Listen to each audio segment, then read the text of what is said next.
All right. So I am super proud of you all because you all have decided to take the next step on this journey. It won't be an easy journey, but we're together. And I'm here with y'all every step of the way. Really quickly, I want to go over some news. Make sure you have, because I see it's 57 people here, but 57 people are not in the chat.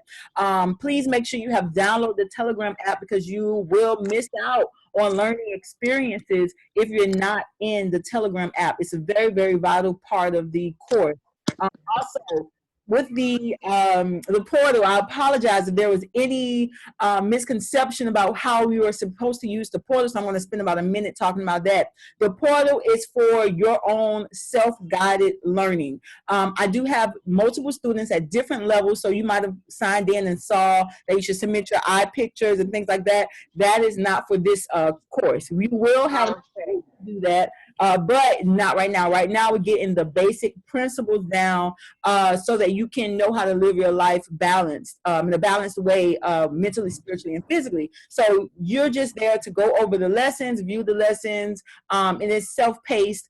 Some of the things that are in the portal we will talk about.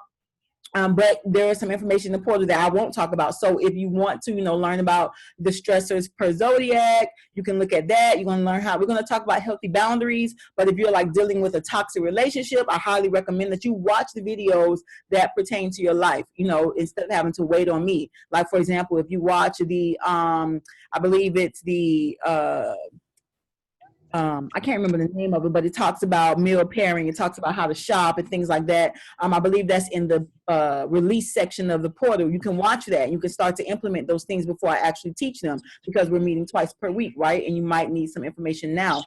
So let's talk about today. Today is going to be a very big eye-opener for a lot of people. And I don't want you all to say, oh my God, I've been doing things wrong. It's just about knowing what you're doing wrong so that we can move forward and, start off on an even playing field.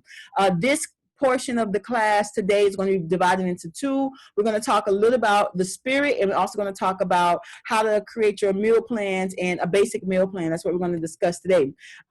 If you have not received your homework assignment, the first homework assignment was sent out. I know some people just joined, so you haven't gotten it yet, but you will get it.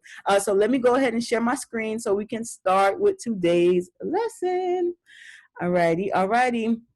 All right, so welcome to the Detox Gang Academy, everyone. I'm so happy for you. I'm so happy that you all have joined. The Detox Gang Academy is something I started about a year ago, and I am so happy that so many people are learning that they need to be accountable for their own lives. The information that you will learn throughout the duration of this course, you will be able to change not only yourself, but your family and your community. And that is my hope for you all. All right, so what will we learn today? Session number 1, we're going to be doing the intro to analyzing the spirit and creating a basic detox meal plan. This session is recorded. Everybody will get a recording of this session. So, if you miss something, please know that you will get this recording within 24 hours after this class. All right, so what are we going to discuss? How does culture influence spirit?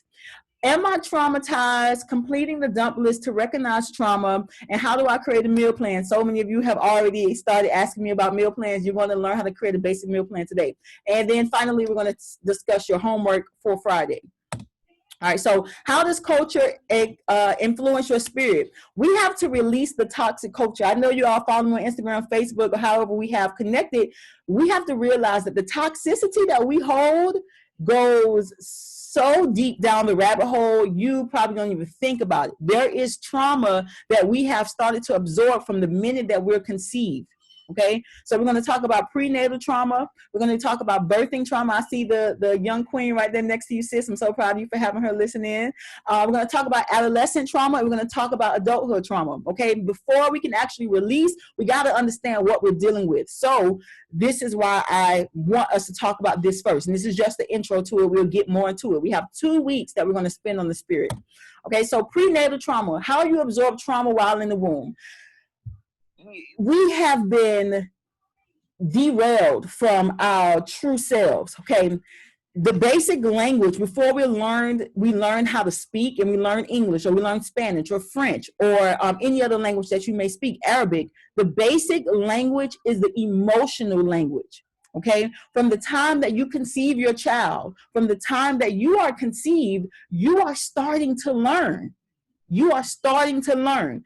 Why do you think people say don't yell while you're pregnant? Don't be stressed out while you're pregnant. They tell you that, and you know that it can affect your fetus, but they don't tell you how deep it goes. Okay, we know that our child is surrounded by amniotic fluid.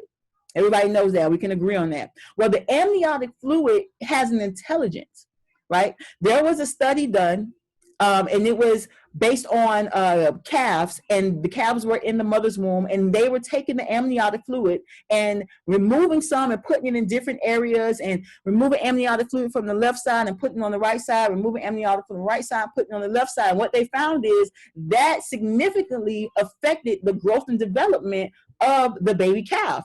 The same thing happens with us. A lot of us are birthing children or becoming pregnant in a womb that is toxic. Not only toxic on the physical level, meaning we have fibroids, our amniotic fluid starts to stink because of the things that we eat, the proteins, the animal proteins, the animal secretions. It changes the intelligence of the amniotic fluid. But also, the toxicity that you carry around mentally and spiritually changes your amniotic fluid. When you are happy as a mother, your baby can taste that through the amniotic fluid. Your baby can see the amniotic fluid starts to light up because of the melanin in the amniotic fluid. The baby can see happiness. The baby can taste happiness. The baby is using all of their hearing, smelling, seeing. They're using all of their senses to discover. They're learning from the moment that they are conceived. Okay, so it's very important that we understand and realize how balanced we truly have to be in order to give our child a trying chance at even being balanced as an adult. Okay, a lot of us are conceiving children with people who we don't want to be with. Okay, we're in toxic relationships, or we experience a sexual abuse and we conceive the child. That directly affects the child. Okay, your child starts to have a connection with you as a mother emotionally, and that affects how you feel. The way you feel throughout your pregnancy changes your perception of your child. Okay, the father, if you're with the father during your pregnancy, the father is learning the child's personality based on how you react to your emotions. You ever, well, I was pregnant 4 times, and my first pregnancy, I was very stressed out. I was just not in a good space mentally, and that affected my child's growth and development physically, okay, the way she looks, but also the way she acts. Versus my 4th child, I was very balanced. I had a lot more knowledge of self. I was doing a lot of meditation. That affected the way my child looked. Okay, and it also affects the way my child thinks and how they emotionally carry themselves. It is very important for us to have a great bonding relationship with ourselves and the child's father in order for us to bring and birth a well-developed child. I just did something weird. Okay. The baby is going to synchronize with you. You and the baby become one. You are learning the baby's personality before the baby is born. But a lot of us are birthed through trauma because our mothers are worried about paying the bills. Okay, they have a toxic relationship with the father. Okay, they just have a toxic relationship with themselves and the world. You are not giving your child a trying chance of being balanced holistically, mentally, physically, and spiritually if we are birthing them through trauma. 1 second, guys. Something weird's happening with my computer. Hold on. Okay, now let's escape this.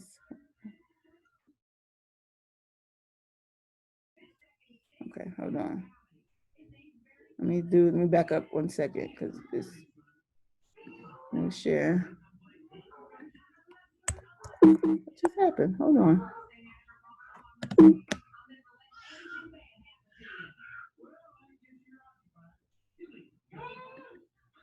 Give me 1 second, y'all. I'm trying to all right, there we go. Okay, let's start that over. Oh, I'm sorry about that. I don't know what just happened.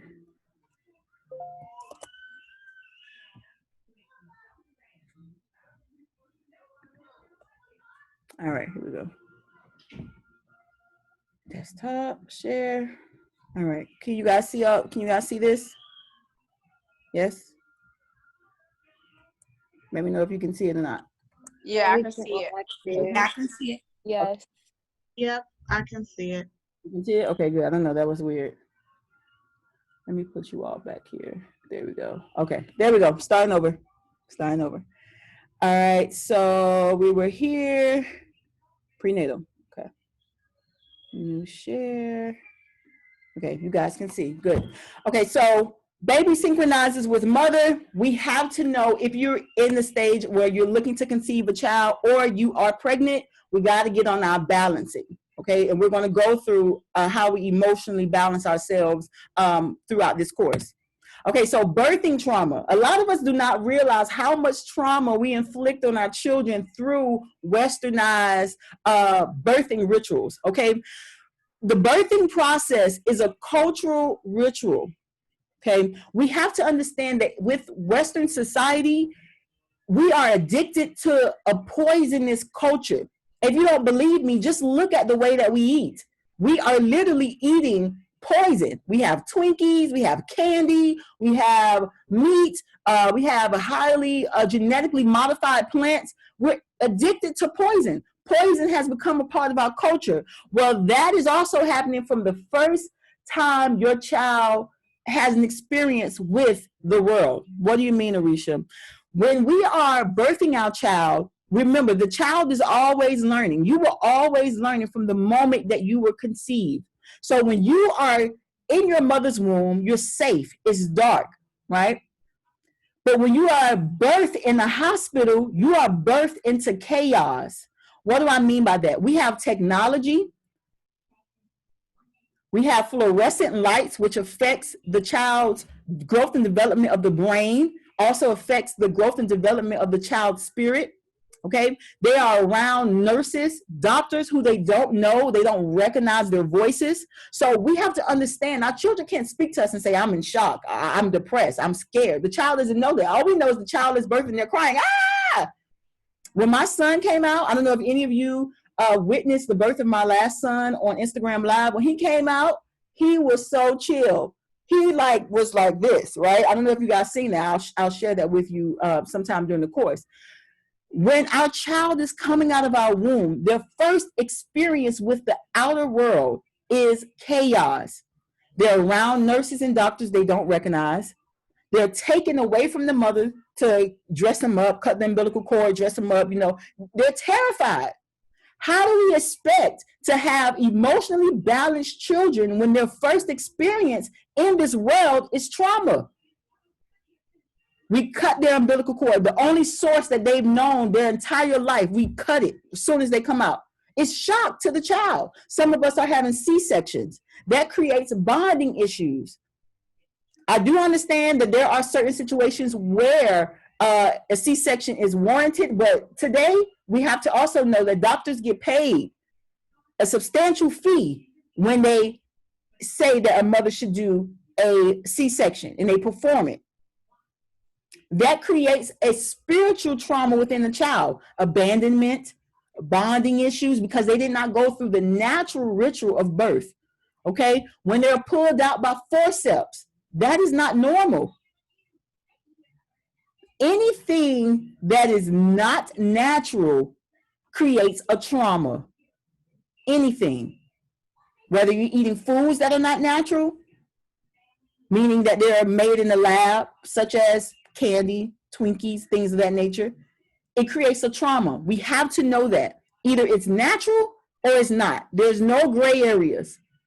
Okay, so when a baby is birthed with forceps, it can create anger, shock, and depression because they don't know what's going on. Remember, they've been in a safe environment for 9 months. Hospital technology, negatively affects the baby spiritually. It creates shock, okay? We know that we have an electromagnetic field. We know that 5G, 4G affects us spiritually and affects our electromagnetic field. Imagine a very newborn, right? How the electromagnetic fields that are artificially created affects the baby in the hospital. A baby should be born into a serene environment, dim lights, soft music, not a lot of loud talking, beeping noises. They don't understand. They're learning. They're trying to figure out their environment. When a baby is not breastfed, it creates issues with bonding, low self-esteem.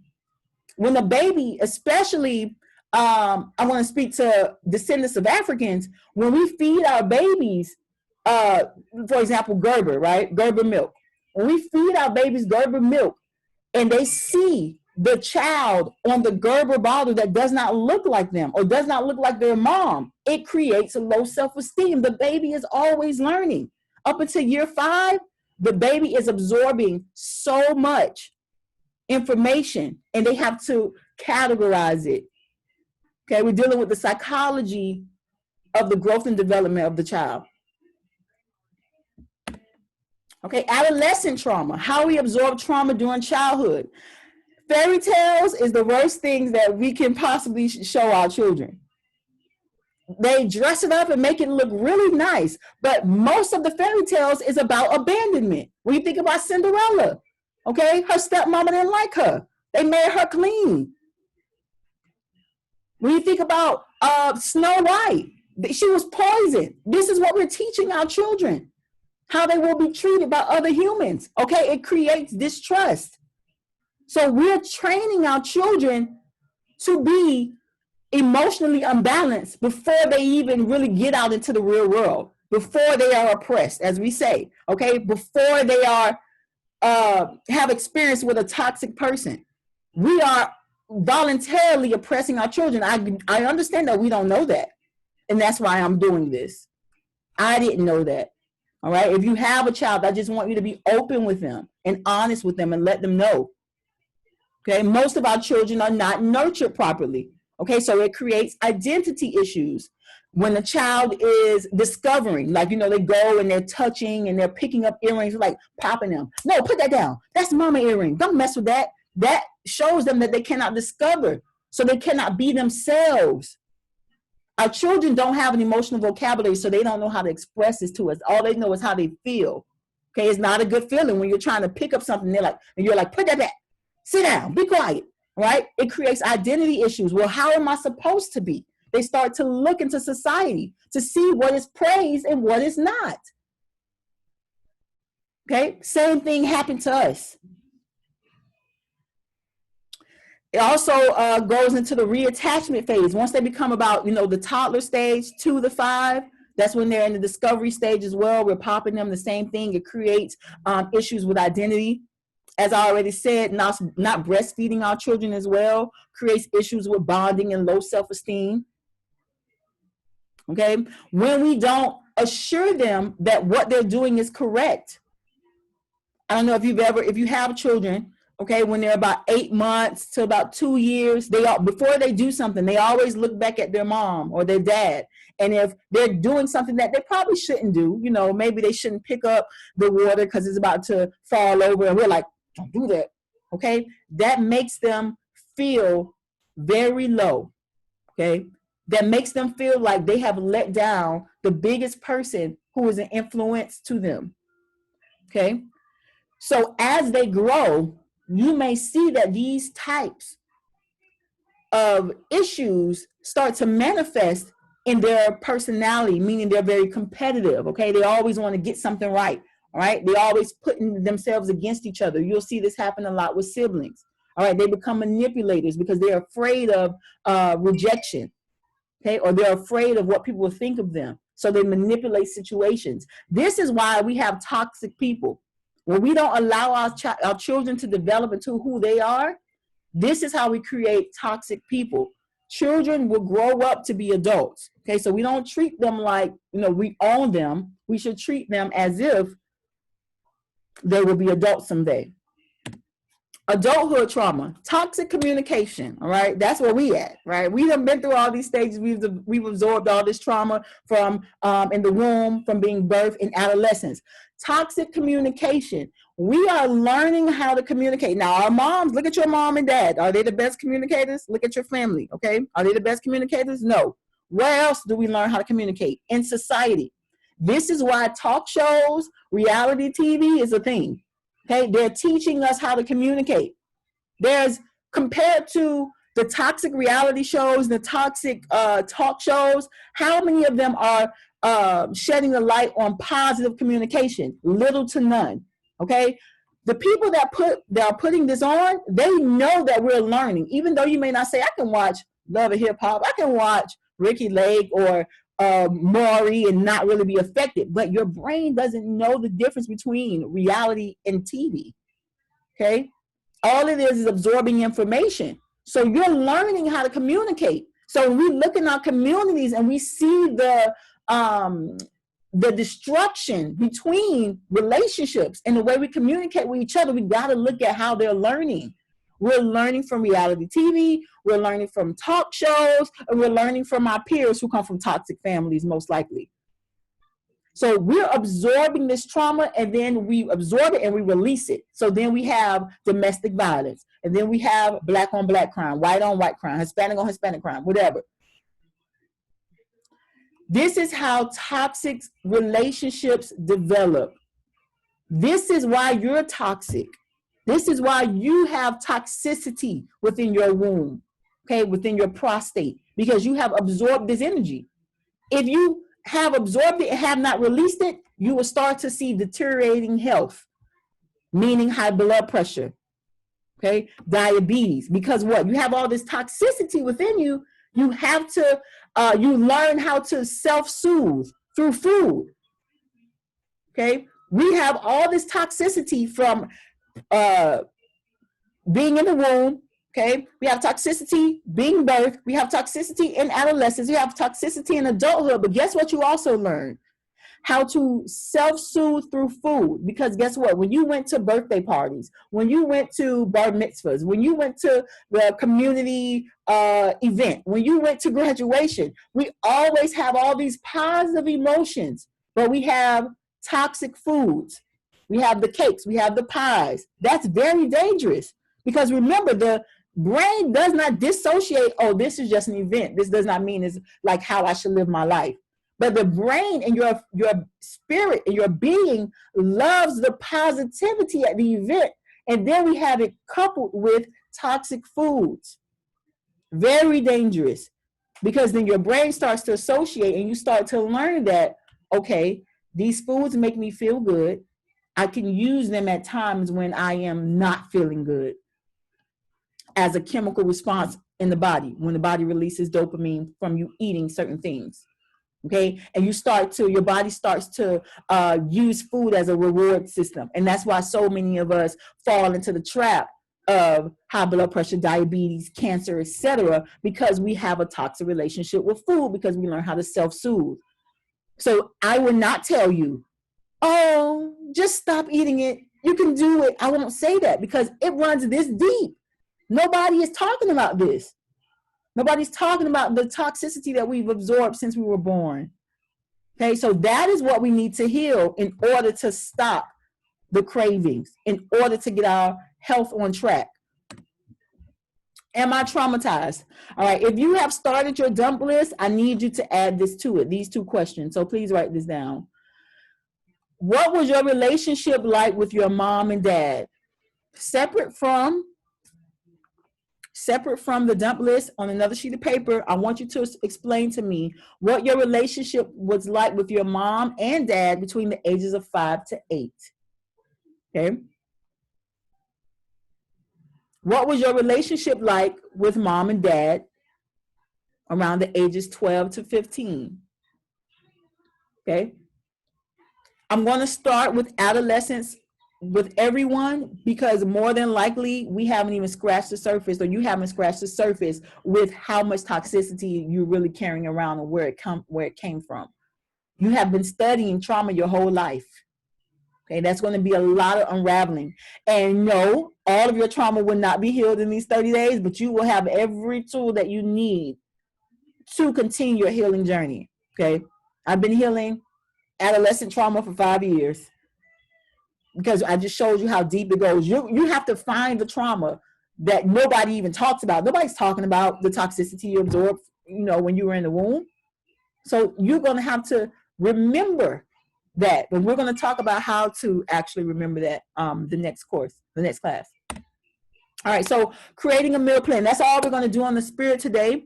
But the next session on Wednesday is only going to be spirit. So please make sure you have turned in your dump list by then, okay? All right, so creating a meal plan. Eating principles level 1. We talked about this in the orientation, but now we're going to go more in depth. Fruits versus veggies versus herbs. These are basic principles, level 1. Next thing is 70-20-10 rule. Then we talk about the circadian rhythm. And then we're going to talk about food pairing. All right, so creating a meal plan, fruits versus veggies versus herbs. Remember, fruits stimulate. Let me back up a little bit because I know some of you have personal health issues and you want to create meal plans about that. That's not what we're talking about right now. We have to learn it in stages. So right now we're talking about basic food plans, how to construct a basic meal plan, okay? All right, so fruits stimulate, veggies balance, and herbs correct. And we're going to have a whole class on herbs. You have to do that by itself.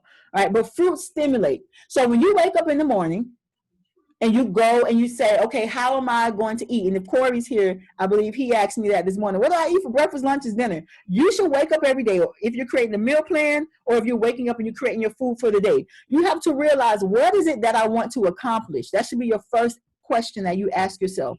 What is it that I want to accomplish?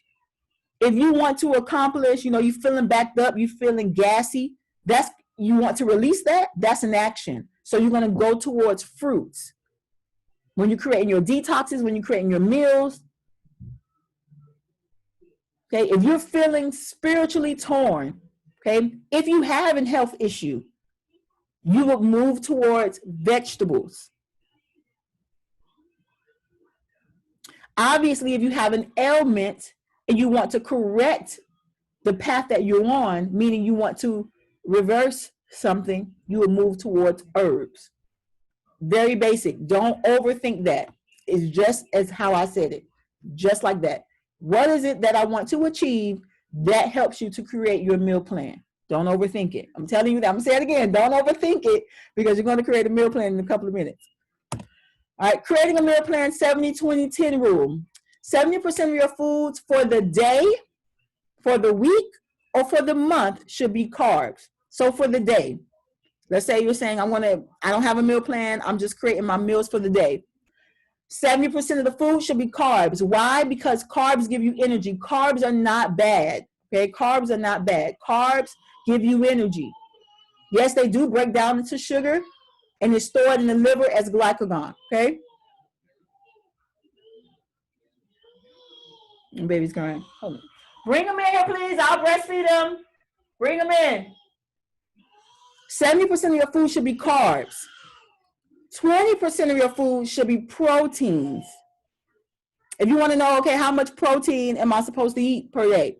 You will multiply, okay, your weight times 0.32. That'll tell you how much in grams you need for protein.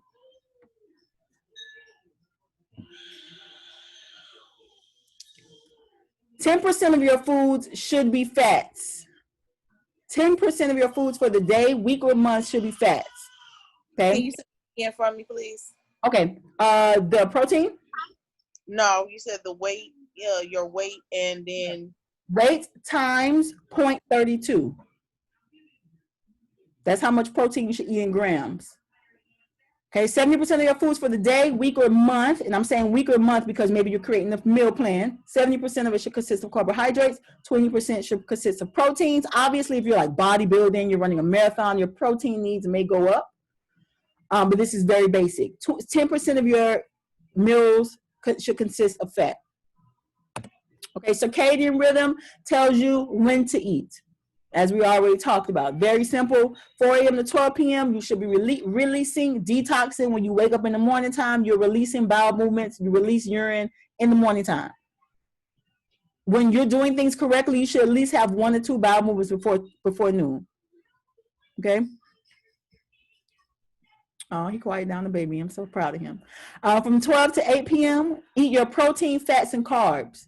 Yes, fruits do contain protein. I'm sorry, fats or carbs sometimes, but I'm talking about the grains. I'm talking about, legumes, beans. That's what I'm talking about. 8 p.m. to 4 a.m. should be resting. This is when your body is absorbing the minerals that you've eaten throughout the day. Now, if you are hungry, please do not starve yourself. If you're hungry, that means your body needs minerals. But I do not want you to eat. Your body don't need a steak at 9 p.m., right? I want you to go into, your fruit bowls, etc. at that time. We're about to talk about food pairing right now.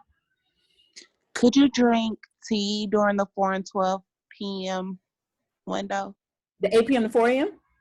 4 a.m. to 12 p.m. If you're fasting, can you drink tea during that time?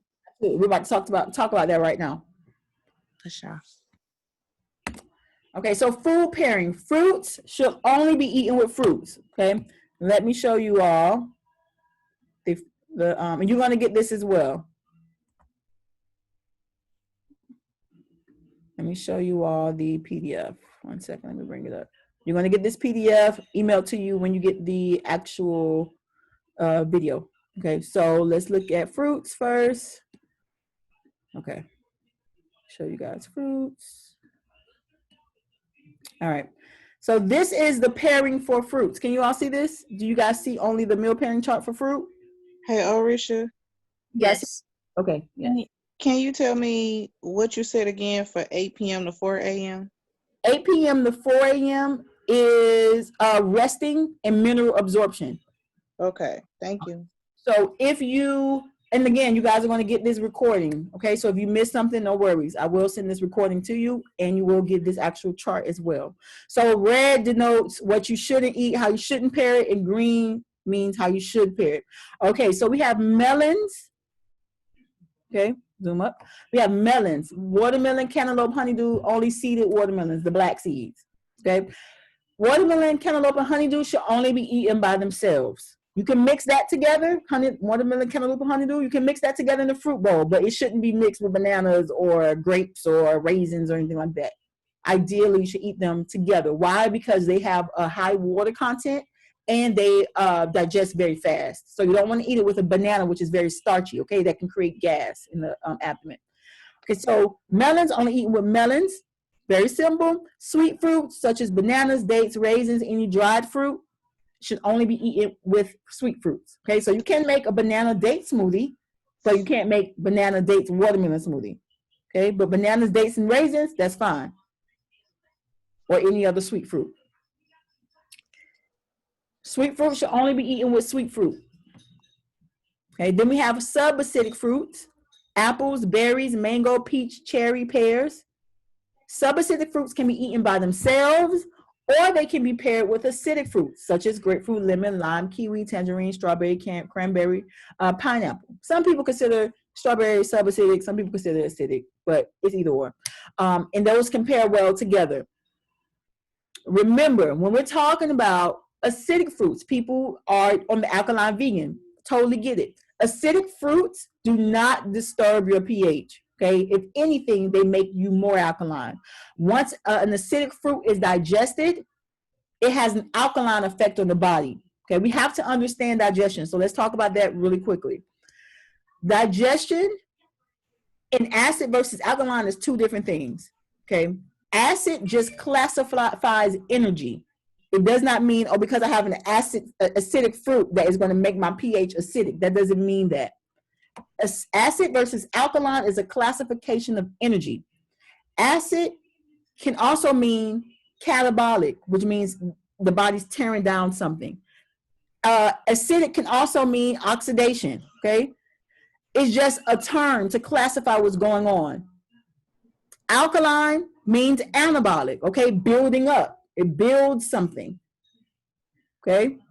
Feminine energy is alkaline. Masculine energy is acidic. Okay, so it's just a classification of energy. So I don't want to see none of y'all on Instagram or Facebook Not understanding this. Okay, so many people come at me, they be like, you eat this, it's acidic. They don't even understand. All right, so when you eat an acidic food, it actually have an alkaline effect on the body. Okay, it helps with free radicals. Okay, it restores cells. That's building up, right? So that's an alkaline effect on the body, but it's an acidic in its natural state. All right, so what Dr. Sabi was talking about, he was talking about acid forming foods, meaning meat. When you eat meat, it don't build nothing up, right? It has a catabolic effect on the body. So it forms acid in the blood. Okay, so that's the difference. And we're going to go more in depth into this in week 3. Okay, but I just wanted to give you all that brief understanding about it. All right, so let me show you all the food pairings for protein, fats, and carbs. Here it is. Okay. Protein, fats, and carbs. All right. Share. Okay, hopefully everybody can see this. Okay, so this is the meal pairing for protein, fats, and carbs. So everything that's red denotes what's not a good pairing. Everything green means it can be paired. So let's talk about meats and seafood. Meats and seafood should be eaten by themselves if we want to do it correctly for digestion purposes. They should be eaten 2 hours before or after any other food. Meats and seafood should be eaten by themselves, ideally. Okay, then we have proteins. I'm talking about plant-based. So some nuts, sunflower seeds, hemp powder, hemp seeds, sesame seeds, bean sprouts. Proteins do not go well with starches. Okay, it's too many complex food in one meal. Proteins go well with vegetables, dark leafy greens, low starch vegetables such as beans, leafy greens, cabbage, kale, okra, cauliflower, peppers, onions, celery, eggplant, broccoli. Okay, starches don't pair well with proteins, but they can be eaten with low starch vegetables, dark leafy greens. So starch examples would be chestnuts, winter squash, carrots, yams, potatoes, rice. Can be eaten with the low starch vegetables, dark leafy greens. That's your pairing. Fats, avocado, chia, flax should be eaten with dark leafy greens. Okay. What would a mushroom be classified as? Low starch vegetable. Low starch vegetable. Okay, let me bring. What about squash, like butternut squash and stuff? Butternut squash is considered a starch. I'm sorry, how about Interchangeable between, it depends on how much you eat actually, but it's basically a starch or low starch vegetable.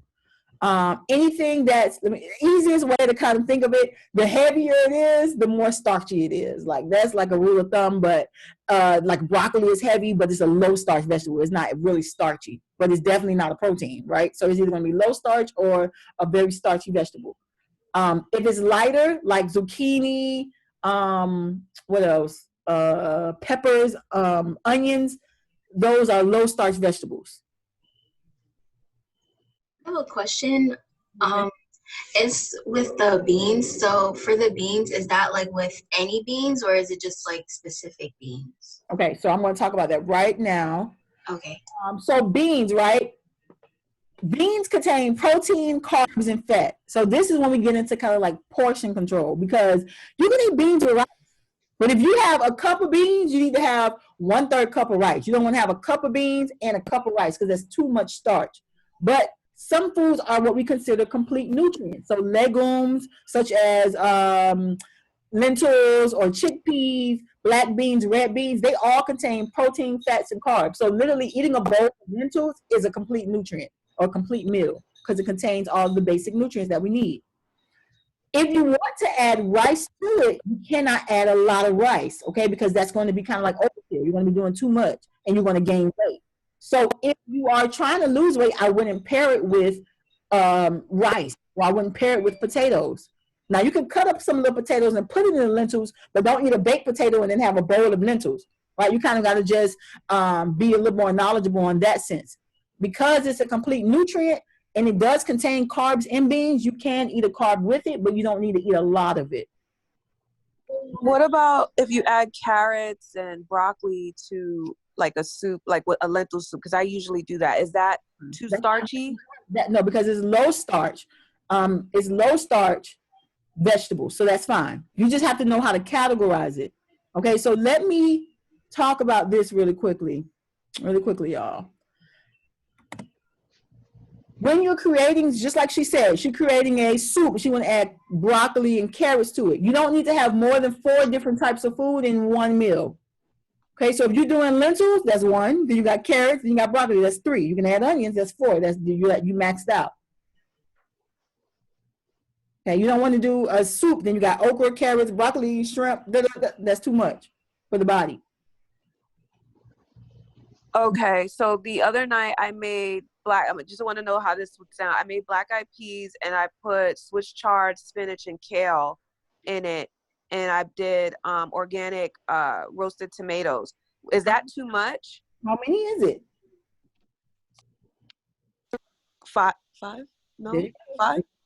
No more than 4 types, so that's too much. And actually, tomatoes are fruit, so you wouldn't put fruit with proteins and fats. Okay, right? So no more than 4 types of food on one plate. And I want to go back to the fruit real quick. When you're blending the fruit, please do not be putting milk in smoothies. No. Okay, you need to eat. Remember, we're eating to absorb nutrients. We're not eating for taste. Ideally, we should be eating to absorb the nutrients. So the more difficult you make it for the food to be absorbed in the body, the more difficult you make it. So whenever you blend fruits, fruit smoothies, etc., you need to blend it with either water, spring or distilled, and if you're making it for children, you can use coconut water, because children don't really like to eat fruits and things of that nature. They don't like to eat vegetable smoothies. So for children, I give them a pass. Sometimes I do coconut water too, right? But you should always use water, no milk, no matter if it's plant-based. I don't care if you made it yourself. Why not? Even if it's plant-based, because we're eating almond milk, right? What is almonds? Almonds is a protein or a fat. It can be classified as both. So you're not mixing fats and proteins with fruit. But what if they, I heard that Dr. CD said that almonds was like, what was it? Like a poison in your body. I got to see some studies, sis. I ain't seen no studies on that. I don't know about almonds killing people. I don't know. I just wanted to ask. I understand. But you have to understand, Dr. Sebi has his own philosophy. That's a philosophy. I don't just follow one person. I learn from all, from Queen Afua, Dr. Sebi, from Lila Africa, okay? From Sebi's wives, I gather information from all. And then I put it and construct it into the best, and I gather the best from them. Which is one reason why I'm starting the Surviving Vegan Research Center, because a lot of people don't really understand the science behind it, right? So, of course, even if you eat, I'm not going to eat a whole pound of almonds. You might become sick from that. But a couple of almonds is not going to hurt your health. I'd rather eat that versus meat any day. And on top of that, so you're talking about the nuts. What about cashews? Are they not considered truly healthy? Some people do say it's not healthy. I personally don't like them, so I don't eat them, but I haven't seen adverse reports. And I do a lot of peer-reviewed studies, and I read a lot. I have not seen adverse effects of cashews. Now, eating it overly, yes, I have seen issues with it, but not to the extent where I would tell somebody don't ever eat cashews. No, I haven't. But here's the fun part.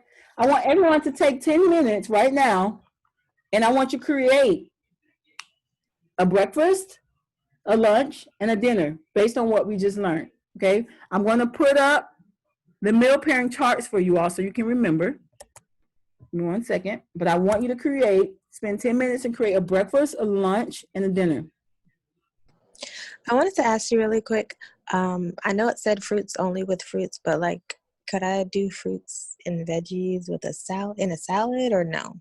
No, ma'am. That's okay. Not. I mean, you can do it, but it's just not a good pairing for your body. You will get gassy. You will experience some type of bloating. Okay, thank you. You're welcome. I have a question. So the Beyond Meat, that's completely out. It's all of it's considered fake.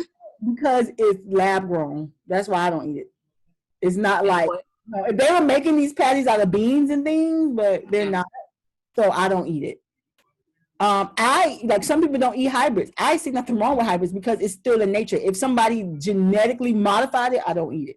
Meaning that it wasn't crossbred. They literally gene spliced it and came together and reconstructed DNA. That's too much. But if you crossbreed, I don't see anything wrong with it. People say that it causes inflammation in the body.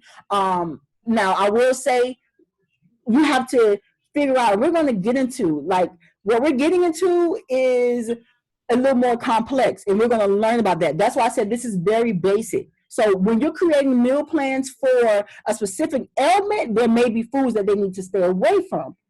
Okay, but if you do not have ailments, I don't see anything wrong with you eating broccoli. It does not make you sick. People are not dying from broccoli, right? Now, if you have arthritis, okay, and it may cause inflammation within you because of your body is already inflamed, then I would stay away from it. But if you're healthy, I don't see a problem with it. From broccoli, we said with arthritis? I'm sorry? You said for broccoli, if you had arthritis, you would stay away from broccoli? Yes, I would. Wow, that's crazy. I love broccoli, and I have really bad arthritis in my spine. See, I don't want to get into it because I have a whole lesson on that. Wow. Yeah. Talk about how to create meal plans for different issues and different ailments. Wow, that's crazy. Okay. I don't say very basic right now. I know we want to know everything, but I want to. We're going to. But I want to make sure you all know how to compare and create meals before we get into that. Because if you don't know how to do this, once we get to that, it's not going to make, it's going to be kind of like back to this. All right. So do you guys see the meal plan charts up right now? No? Yeah, we see him. I have a question. Whatever we eat, whatever we eat, can we feed to our kid? Whatever you eat, can you feed to your children? Yeah. Yeah. What do you mean? Like I have a 3-year-old, right? Okay. So whatever I make for myself, he can eat and drink, right? Yeah. It doesn't change just because he's a kid, like something less or something. Have certain dietary needs. Now, like, for example, they need folic acid for brain development. So you want to make sure that they're getting those minerals. And we're going to talk about that as well. We're going to talk about creating. But generally, if you're eating healthy, now if you're eating white flour all day, you want to eat rice, no, that's not good for your baby. So you have to make sure you're doing a 70-20-10 in your meal. I got a quick question about honey. Everybody, please make sure you're doing we got 10 minutes, y'all, to do the meal plan. Oh, wait, you want us to start it now? Yes, I want you to do it now. I'm going to call on some of you to share it. So that people can. Yep, go ahead. No, of course, no worries. I'm ready. Bring it on. I have a quick question about honey. Oh, go ahead. I really try to stay away from like putting sugar on things or using sugar as a sweetener. I prefer to use honey. I put that on, my fruit. I put it on my waffle. Like I use it a lot. Is that something that can be paired pretty generously, between fruits and vegetables? I would want you to switch to agave because it's plant-based. Okay. Yeah, I was gonna say that. Use agave, and you don't want the body to be dependent on a spike in insulin. And what I mean by that is God made it perfectly. We don't have to make it sweet, right? So if you're finding that you're doing a lot of additives to your food, we kind of want to move away from that. Whether it's white sugar, coconut sugar, okay, because it becomes, anytime you isolate one part of a plant, even though the agave is isolated from the cactus, it's still, you're not eating the whole cactus and getting the agave naturally. You're isolating that part of a plant. Right. It becomes a drug to the body. That's why we got to put it on everything. Right? I have a question about coffee. Okay, so once a month, I usually have coffee I put cinnamon sticks in it and I put almond milk, like a creamer in it. Okay. But I used to use brown sugar in the raw, and then I find myself going to using the white sugar. Mm-hmm. I don't want to, but I just don't know what else to do. So I'm wondering if I'm sure I'm doing this wrong, but do you have anything for that?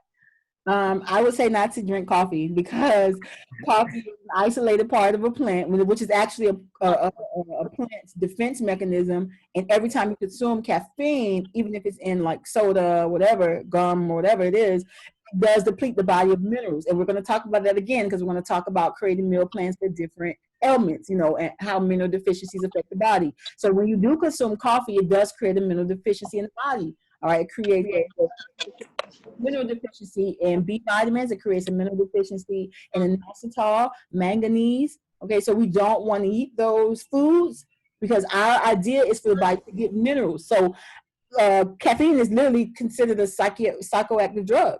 It's classified as one. Okay, whenever you're eating something that's isolated, it is a drug to the body, especially if it causes some type of chemical response in the body. So if you're like eating coffee to stay up, and we're going to get into this, but I'm going to touch on it real quick. So say this is you're eating coffee for energy. Let's say it's that, or you're drinking coffee for energy, caffeine.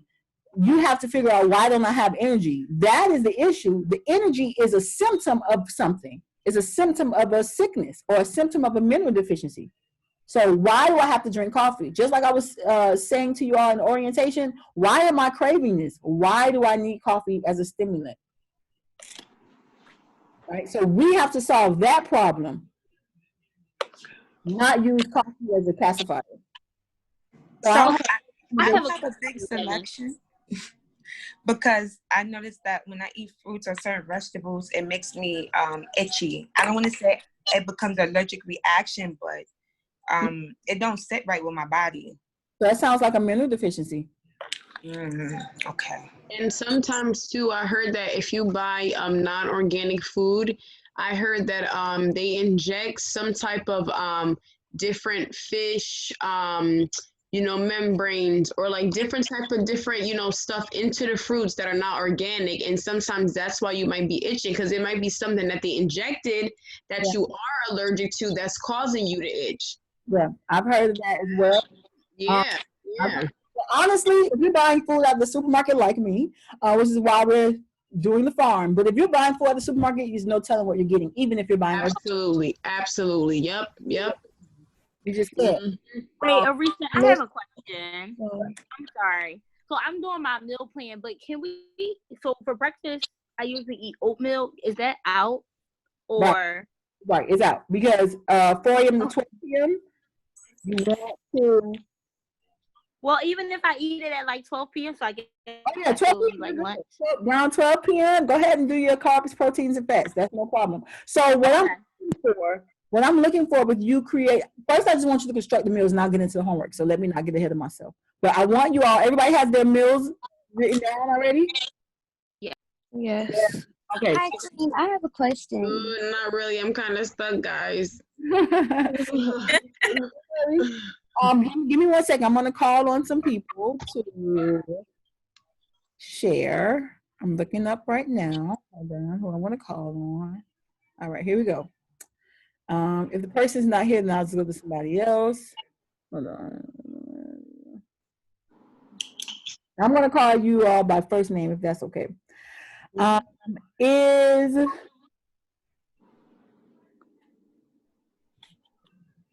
on 1 second. Here we go. Is Melody here? Melody? Yes. Okay. Let me hear for breakfast. Had to be first. Right. Everybody heart stopped. What did you write for breakfast, Melody? Okay, I have a melon salad, which is honeydew, watermelon, and cantaloupe.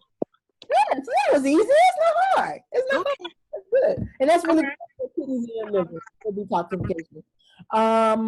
Okay, what did you write for dinner?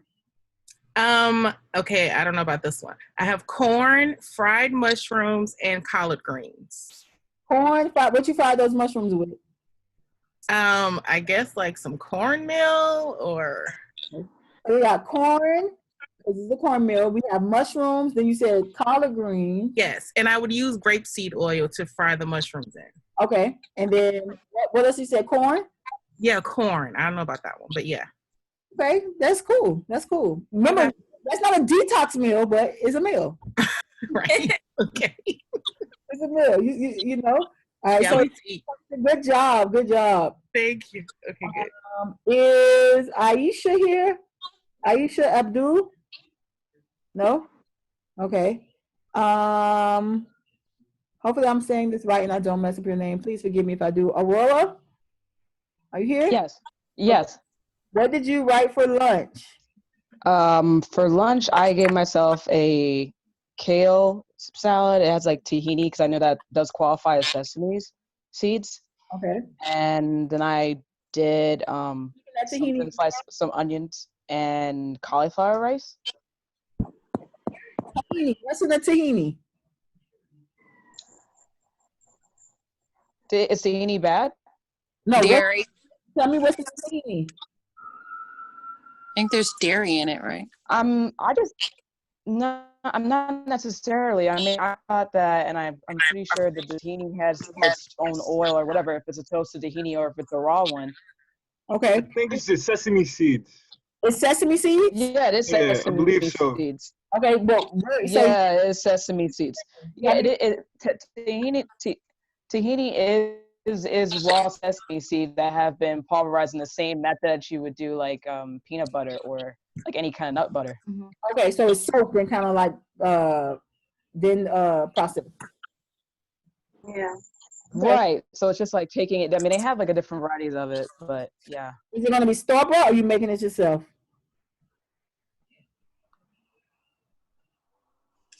I intend to probably start store-bought and look at the back label for it. Otherwise, I would, when I do have the equipment, to go ahead and do it by NutriBullet. Absolutely, because more than likely, if it's store-bought, it's going to have more than 2 ingredients in it. All right, and then if you're adding 4 more things to it, right? So you're definitely going to get a little gas. Marissa, are you here? I'm here. All right, Marissa, let's see what you have for dinner. For dinner, I did a sweet potato with a baked sweet potato with like olive oil, a little bit of olive oil, and some kale and some rice. Okay, that's good. That's good. Kale and rice. That's not bad. What did you put for breakfast?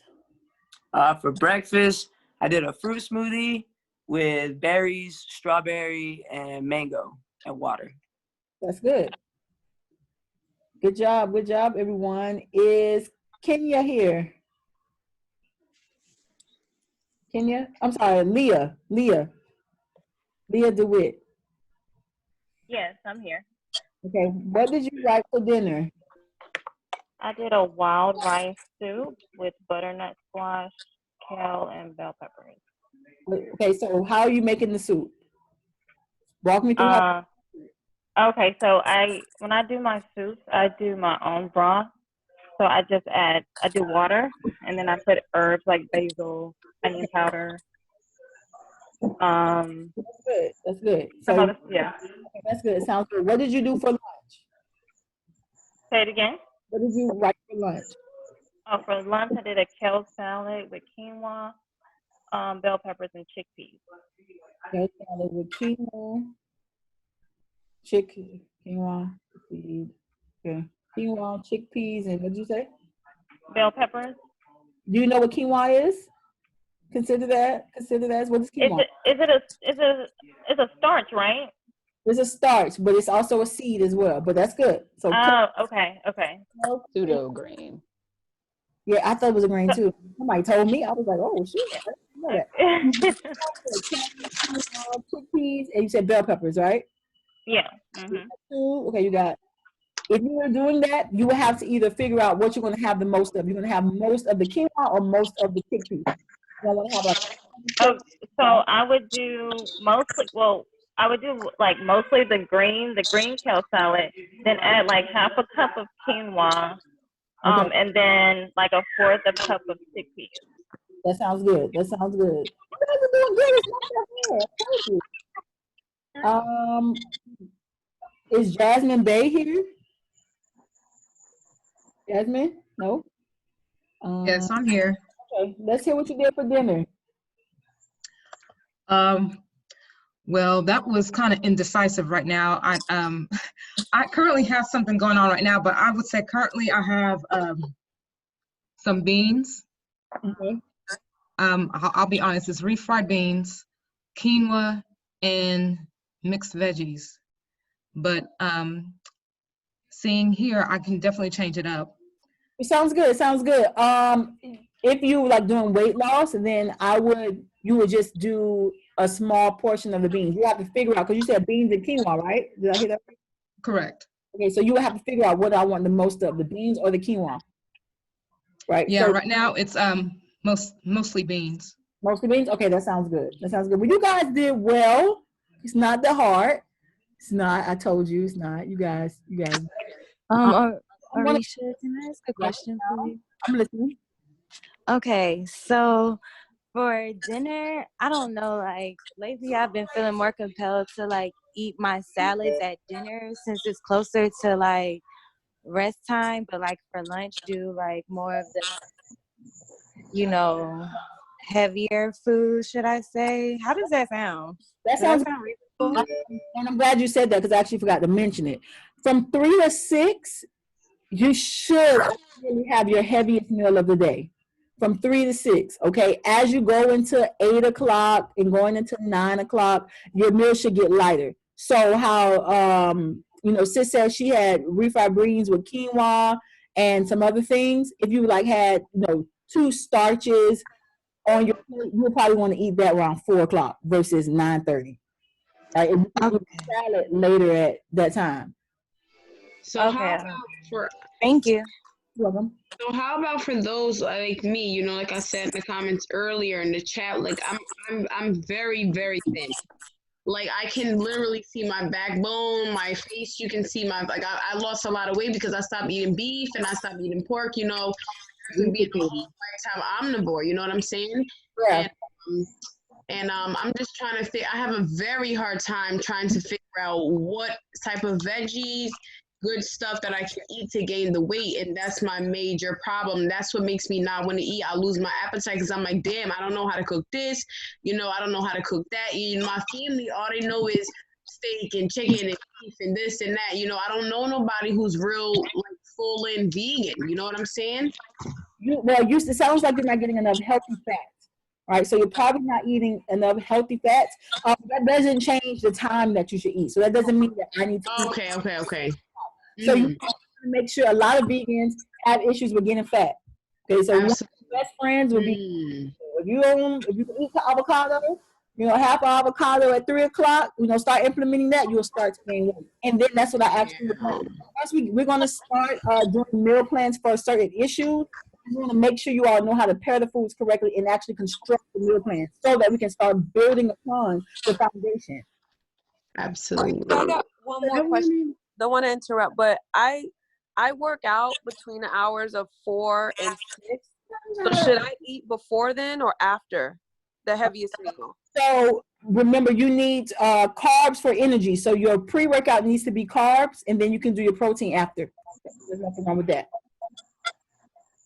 That makes sense? Yes, thank you.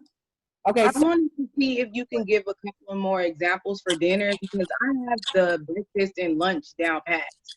It's just the dinner. What's hard for you about dinner?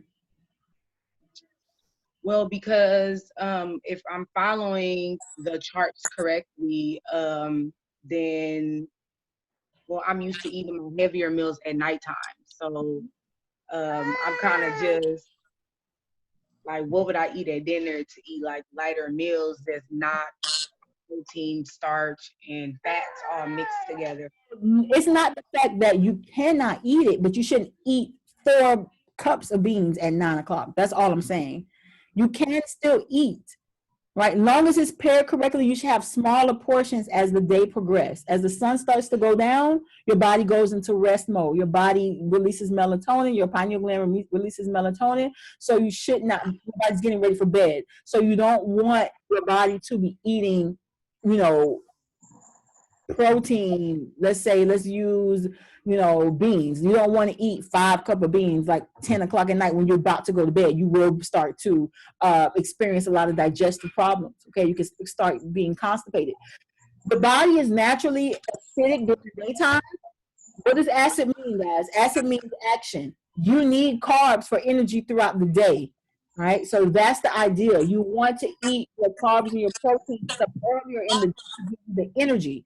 As you're going into nighttime, your body's getting prepared for rest. So you want to eat lighter meals. That does not mean we have this thought that dinner is at 9 o'clock. Maybe dinner should be at 6 or 8. Okay, and then if you're hungry at 9, don't eat the rice. Eat a bowl of melons or something. If you're hungry at 10 o'clock, eat something lighter, opt for a salad, and make your heavier meals earlier. You just have to change the way you think about food. And that's why I want you all to do this homework assignment. I want you all to create a 7-day meal plan. I want you all to do it. This is going to be due on Friday. Okay, so I want you all to create a 7-day meal plan. This is what I'm looking for. Don't overthink it. It does not even have to be like, this is what I know I would eat for 7 days, but I just want to, I'm looking for the correct pairings of the food, eating the foods at the correct time. So I don't want to see nobody saying that they got steak, potato, corn, and radishes at 9:30. You know, that's fine if that's what you want to eat, but you better have it at 3 o'clock versus 9 o'clock. That's all I'm saying. And at 9 o'clock, you might be eating a salad. Can I ask one more question? I'm sorry. Let me finish this real quick and I'll get to the questions. Promise I'm going to. Okay, thank you. No problem. So you're going to have the correct eating times, food pairings, and then balanced meals for the day or for the week, right? So you can say Monday, Wednesday, let's say you say Monday, Tuesday, Wednesday, I want to eat mostly carbs because that's 70%. Thursday, I'll throw in more protein. Friday, I might eat more fats. Or you can do it day by day. 70%, meaning from 12 to 3 or 12 to 4, I want to focus on carbs. Then at 5, I have my protein, and then at 8, I have my fat. Right. So however you decide to break it up, it's up to you. But that's what I'm looking for: correct food pairings, correct eating times, and balanced meals for the day. Okay. So I'm going to go. I'm going to look at the question. But what were you going to say, sis? Thank you. Okay, so for breakfast, so ever since I learned about the detoxing like time frame, I still drink. So I drink celery. I drink water, and then celery juice. And then if I get hungry, I'll do like something with fruits. I just try my best not to consume any like too much before 12. I try to detox as much as possible. Is that okay? And then sometimes I still want to implement my tea in the daytime as well too. That's fine. But I like to drink that celery juice first thing in the rising, and then sometimes it helps me last throughout the until 12. That's fine. I do dry fast every day till 12 p.m. That's just how I don't be wanting to eat when I wake up in the morning because I've been doing it so long. So, I mean, it's up to you. As long as you're following the basic rules, you should be fine. And guys, I'm going to read as many questions as I can. You guys are connected to me 24/7 via the app, via Telegram. We're going to be on all night. Your questions might come up 10 minutes from now. I'm still going to answer questions via the app. I'm going to answer as many as I possibly can right now. Okay, I have a question. Like sometimes, okay. Oh, actually wrote it in the chat and respond to them. I saw somebody ask me about the C-sections because they had to get it. It was out of their control. Yes, that still caused trauma.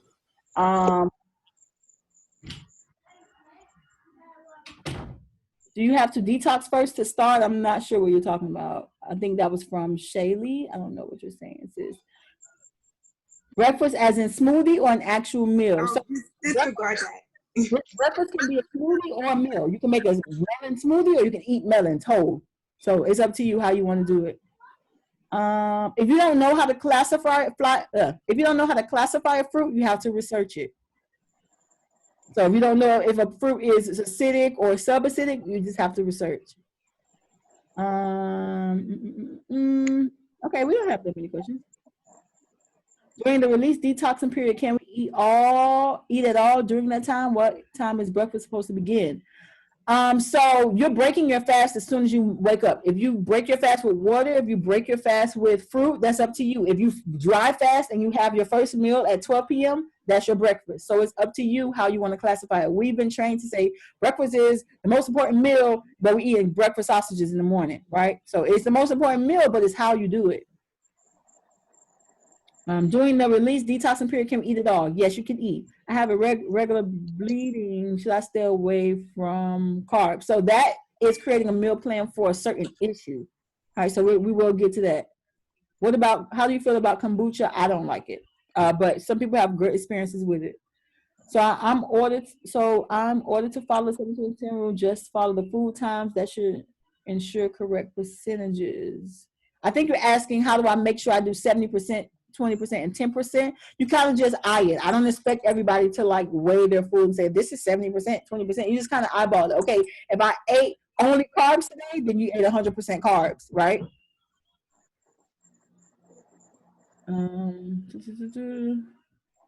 Also, what food categories do quinoa and spelt fall under? Quinoa is a seed. It's under, it has, if you don't understand what it falls under, you have to research. So you need to research what is quinoa, right? So you can Google search. It'll show you nutritional facts of quinoa. It may say 12 grams carb, 5 grams protein, 2 grams fat. It's mostly a carb meal.